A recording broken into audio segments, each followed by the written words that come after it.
this conversation very briefly just about travel, what we are seeing. A record number of people passing through airports just this weekend, 1.75 million people flying on Sunday, more passengers than at any time since the pandemic began. The CDC keeps asking people, hold off, even if you're vaccinated. So what would you tell viewers thinking about packing their bags for a trip right now? How much longer do they have to wait?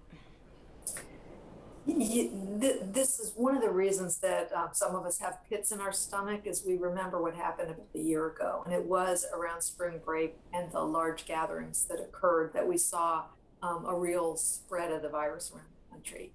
So we know that the vaccines are very effective, and we are, updating pretty regularly what you can do when you're vaccinated.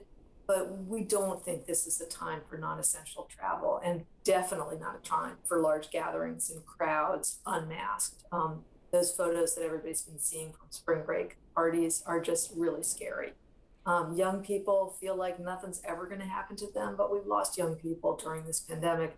And the worst thing is young people unknowingly spreading to their loved ones that are older. So we really I really discourage people from large parties, gatherings without good ventilation, masks, and distancing. As we are coming up on break, I want to ask you, I was speaking with my cousin who is doing some flying, fully vaccinated. She said, I'm trying to figure out where to pack my vaccination card. I feel like it's gold right now. We're hearing the idea of these vaccine passports, right? And in New York, we have the Excelsior Pass, first of its kind. People saying this is going to be really essential for travel, school, work. What are the benefits of a program like this? Does everyone need to be on board for it to actually work? There's a lot of activity right now in the private sector, and the government is looking into how we can be helpful. What kinds of principles can support good documentation of vaccination. We've seen vaccination documentation be very important in our past, of course, for school requirements for kids in terms of measles vaccines and so forth.